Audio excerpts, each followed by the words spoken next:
The unsurpassed, penetrating, and perfect truth is seldom met with, even in 100,000 myriad kalpas. Now we can see and hear it. We can remember and accept it.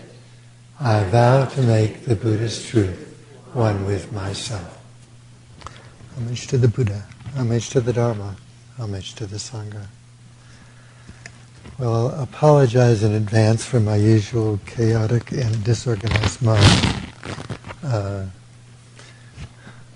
just getting back from Germany, and I mentioned that I'd been asked to give this talk today, and I didn't know what I was going to talk about it, so one of my lay disciples suggested that I talk about training for the long run. And the long run in Buddhism is a very long run.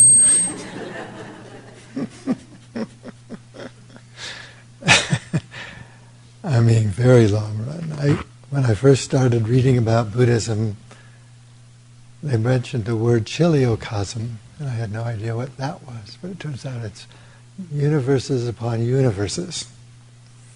Just infinite universes. But yet the universe itself is only a small part of this.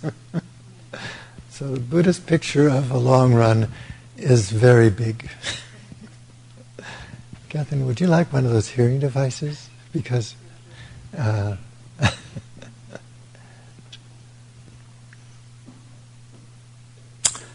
and the eighth vow of Samantabhadra is to always follow the Buddha's teachings. Always is the long run. That means that when we commit ourselves to keeping the precepts and to doing our meditation, hopefully every day, we are committing ourselves to become Buddhas. And the scripture of great wisdom talks about going on, always becoming Buddhas. It's very helpful to see ourselves and everything else in the universe as impermanent. And that's how Buddhism understands emptiness, because there's no thing that is the self that goes from life to life. The time of the Buddha's death, he had his enlightenment, he had the knowledge of 500 and some past lives. And there's no start to this and there's no end to this. The long run is committing ourselves to doing all that's necessary to realize our Buddhahood. And it's like meditation. You're noticing when you're meditating when you notice that you're not meditating. So every time you see the mind is wandering, every time you see yourself caught up in some music or other distraction in your mind, and you wake up and you return again to that stillness, that's what the meditation process is about, is seeing where we're not meditating. Well, training is the same way. It's noticing when we're breaking the precepts, noticing when pride arises, or fear, or anger, judgments, noticing all of those things and letting them go. And this commitment to keeping the precepts can give us a spiritual purpose for our lives. Because when Buddhism first started, his first disciples wanted to clean up all their karma so they didn't get reborn. And later in the Mahayana tradition, it's realizing there's no self going to get reborn anyway, so you might as well commit yourself to working endlessly for all living things. Because we are connected. And I'm going to talk about this drop of dew in a few minutes and our connection with the great ocean. The confession verse is really essential here to understanding what we're doing in the long run. May all the Buddhas and the ancestors who have become enlightened have compassion upon us. Free us from the obstacle of suffering which we have inherited from our past existence, and lead us in such a way that we may share in the merit that fills the universe. For they in the past were as we are now, and we will be as they in the future. All the evil committed by me is caused by beginningless greed, anger, and delusion. All the evil is committed by our body, speech, and mind. I now confess everything wholeheartedly. Well, that confession verse is pointing us in the direction of becoming Buddhas and ancestors. And it requires us to look at all the places where we're not keeping the precepts. It requires to look at our greeds and angers and fears. But we have to look with compassion. If we look with judgment, we just get discouraged and into despair. Because doing the best we can requires that we have to see that there's a next step. I may have done the very best I knew yesterday, but I might have seen that there was a little bit more I could do. And that little bit more is always taking that next step into the unknown. When I first heard Reverend Master Ji talk, she gave this image of this SS officer in World War II whose job it was to mete out punishment for those convicted of espionage. And his camp was on the southern border of Germany next to Switzerland. And he had two doors behind his desk. They were both painted black. And he said, you get your choice. You can get the firing squad here, but I can't tell you what this one is, but you get your choice. And she said, this is Buddhist practice.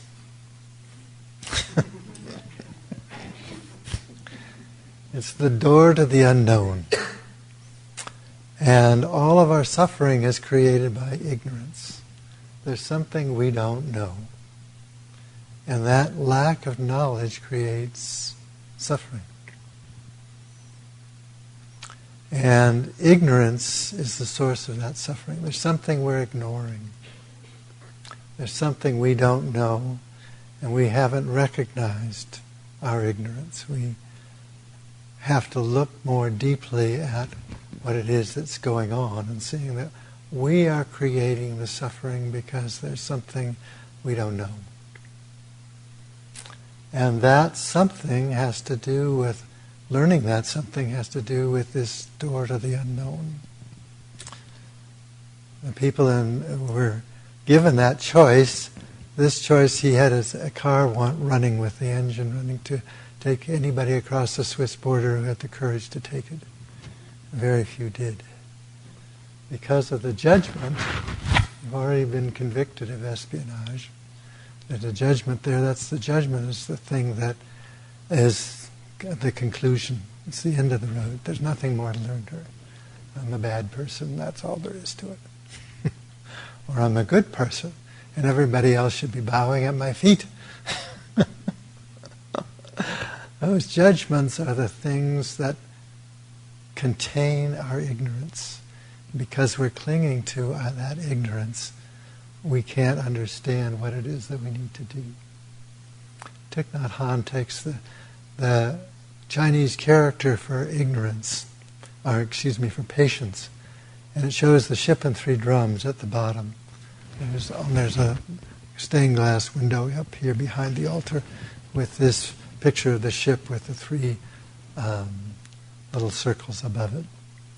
And so the character for patience in Chinese is the ship and three drums, and above that is a sharp knife. And the ship and three drums represents the heart-mind. People think that your brain is the source of your consciousness, but it's actually the heart. And this heart, you have to make your heart open wide enough to hold those spiritually difficult things so nobody gets hurt. And that opening up is this letting go of our ignorance, to seeing in our training where our ignorance has caused suffering. And our reaction to the circumstances creates these emotional reactions, which is a source of that suffering. And I'm oversimplifying this a bit. But there's a difference between responsibility, responding, and reacting. And that emotional reactions are conditioned from our old karma. And we have our job in converting that karma is to allow those reactions to arise and let them pass through. I was on my trip to Germany. I asked the airline person, from Iceland, what's the time difference from where we left in Iceland to when we got to Berlin? And he said it was 1 hour. So I set my watch to the 1 hour difference, and it turns out that there was actually 2 hours difference. So I missed the plane from Germany to Switzerland, and I was in a state of panic. And realizing what the panic was about was that I couldn't figure out, first of all, why I missed the plane and why it could have gone already when I watched it. I had an hour left. And so the person at the airline desk told me I could get on the next flight, which wasn't, however, until the next morning, and that there was a hotel down the street. Which turned out to be a very nice thing, actually. I felt in my messed up, jet-lagged, confused mind state, walked into this pristine, German, clean hotel. I was thinking, I've messed this place up just by walking into it. Do I dare take a shower in this glass shower that didn't have one water spot on it? But I did, and I enjoyed it. And they had good food, and I sat outside on a lovely spring evening to eat my meal, and I thought, oh, this is a much saner way of traveling than catching that last plane trip. But the external circumstances to which we react, they're not the source of our suffering. They're just the circumstances, and our reaction to those circumstances is what we experience as suffering. And our willingness to take those circumstances and learn to respond from our meditation, to really listen to your heart. The whole purpose of meditation is to get you quiet enough to actually listen to something other than the babble of the mind.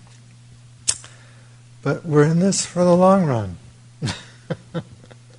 And that may take 3 plane trips in one day, or it may be infinite lifetimes, depending upon how you're looking at this space of time and space. And it's the commitment to the process of training that allows you to find that place inside that is undisturbed, even in the midst of a strong emotional reaction. Dogen has this image of this dewdrop that's hanging from a blade of grass in the evening. In that dewdrop is reflected the full moon, and the entire night sky in one drop of water reflects this entire universe. Well, let's take that drop of water for a long run here.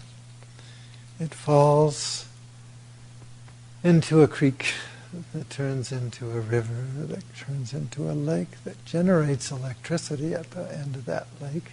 It's a man-made lake. And so it turns the water into electricity and into heating and cooling our homes, to doing all the things, all the electrical things that need doing. And that water continues down into the ocean. There's a lovely image of River Master Mokkhagen painted of this great ocean, which is this ocean of lotus blossoms that River Master talked about in her experience on how to grow a lotus blossom. Each of the lotus blossoms in River Master Mokuzen's painting has a little jewel in it. And when I looked at that painting, I thought, oh, that's a person inside that lotus blossom. But it turns out that she meant it to be a jewel. But it's no different, actually. Each of those lotus blossoms has a jewel in it. And that ocean, the water gets into the ocean, and where is that drop of water when it gets to the ocean? What happens to a drop of water? Well, this is what happens to us at the time of death. The drop of water falls into the great ocean. There's no longer a barrier between us and the ocean. And we are all already in this great ocean. The Buddha mind was defined in a poem by Reverend Master Chushin before he died, which is that which fills and contains all things. So the Buddha mind is this that has no barriers. The great ocean is the Buddha mind that fills and contains all things, and we are just one little drop of dew that's fallen into that great ocean. So where is the self there? Where is the self that's going to do this training in the long run? Who is this being that's going to be running around here for a long time?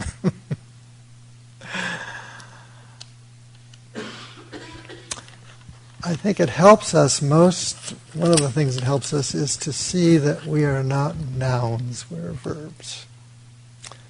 There's a book I read about a woman who's a native person who's got a PhD in biology, but she also has this Indian's respect for the land and the earth. And they start with a whole different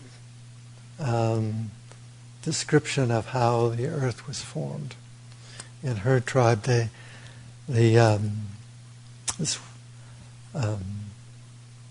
sky woman falls from the universe into the earth, and she's holding a bunch of seeds and plants in her hand, and he ends up on this whole ocean, great ocean, and there wasn't any place to plant these seeds, and all the little creatures were trying to dive down and find some sort of earth at the bottom of this ocean, and the muskrat makes it. He comes back with a little fistful of dirt, puts it on top of a turtle's back, and that turns into then continents, and eventually. But there's no concept of being kicked out of the Garden of Eden in Judeo-Christian and Muslim traditions, God-based traditions. And so there you don't start with a concept of fundamental badness, as Reverend Master Koten calls it. And so there isn't that sense of letting go of that badness. She talks also about cultures that are based on generosity have this feeling that there's always a sufficiency. Cultures that are based on money and material wealth, there's never enough. And it's a very interesting way of looking at that and where that's coming from. But this long run develops out of going beyond the inadequacy and the fears and the greeds and the angers. And it's seeing, however, all the places where we act out of these conditioned reactions. And in order to do that, you have to look at these things in a different way. I heard this beautiful song sung by a father and his 12-year-old son, one of the talent contests, and they wrote a song about "We Are the Lucky Ones" because some of their relatives and friends had died at an early age, and I thought that's actually a very good Buddhist song. We are the lucky ones. We have been drawn to this practice, which is capable of showing you how to take suffering and turn it into wisdom and compassion. But each of us has to do that for ourselves. The Buddha was not a savior. He couldn't do this for everybody, but he could show everybody how they can do it for themselves, because essentially we all have just as much of the Buddha nature as we need to convert that old ignorance. But we have to accept the responsibility for our old karma, for our emotionality, for our fears, our greeds, our angers. We've just inherited those, but there's no me there to inherit them. I just haven't stuck with this stuff. And so this is what we have to deal with. And everybody has the suffering, and without the suffering you wouldn't make the effort. I was listening to a Dharma talk by a Buddhist, Tibetan Buddhist who spent 20 years in a Chinese prison. He did everything they asked. They were so delighted by his willingness to do whatever was asked that they were going to shorten his sentence if only he would speak against other people and tell them how they didn't like the Chinese. Well, he wouldn't do that. And that willingness to do whatever is asked, that willingness to keep the precepts, to not talk about, speak against others, this is what allows us to take that next step into becoming a Buddha.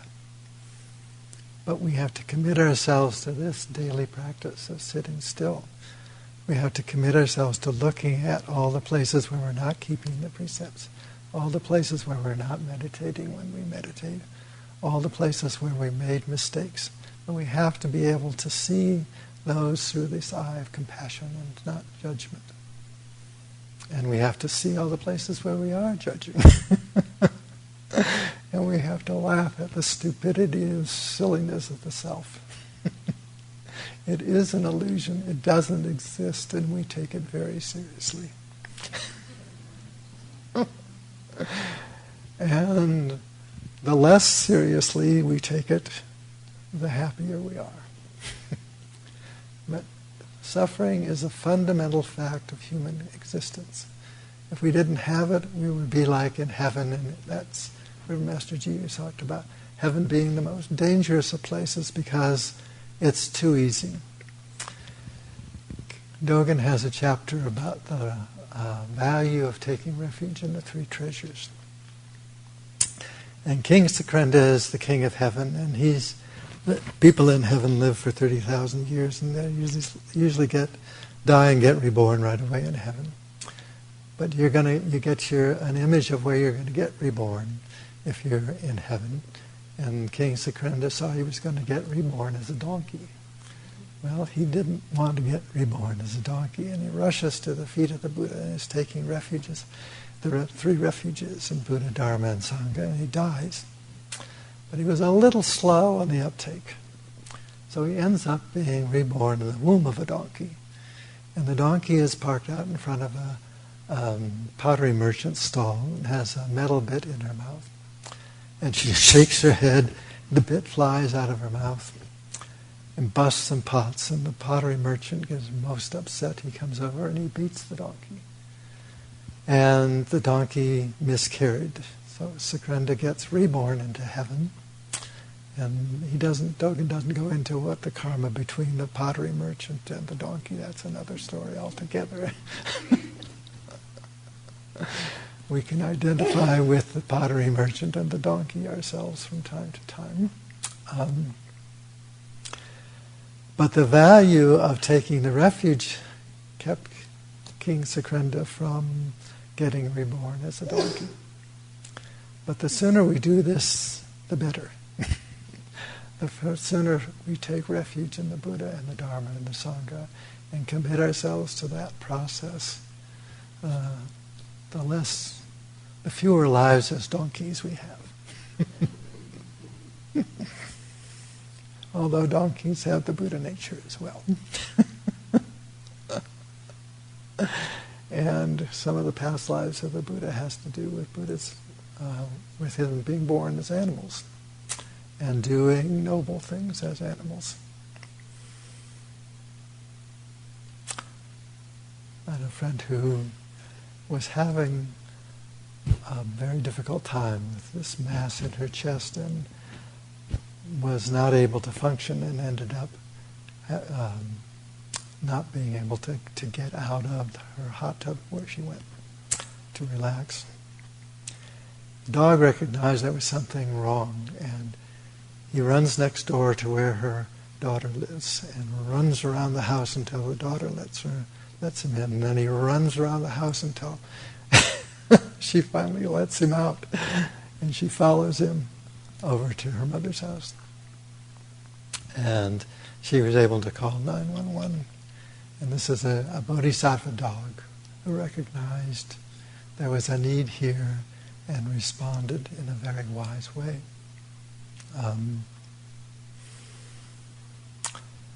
And the more we respect other beings, whether that's the ants that are invading our house or the fleas that you have to get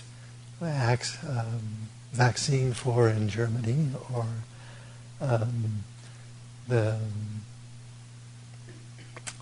animals that cause us trouble sometimes. Everything in the universe is a manifestation of the Buddha nature, but we don't always see that because we're looking through this filter of self. And we have to start recognizing how it is that we create suffering by twisting our perception through this filter of self. And I refer to training as doing this kind of fine-tuning adjustment. We have to, like on a radio, if it's all this static, we have to tune it in to the right channel until we get a clear reception there. And all of our suffering is like that, static, that we create for ourselves because we haven't done this fine-tuning adjustment to be able to see things as they are and not as we perceive them or see them. And making this adjustment to how we look at things from the point of view of lacking something and thinking, I want to get something out of my training, to see that the training is there to show me how to give our attention to our training, how to share our understanding, how to open the heart to hold those difficult things, how to see what it is that give myself to the ignorance to see what I have to learn. It's a process of being generous with ourselves, being generous with other people, opening the heart to the door to the unknown, not knowing where that's going.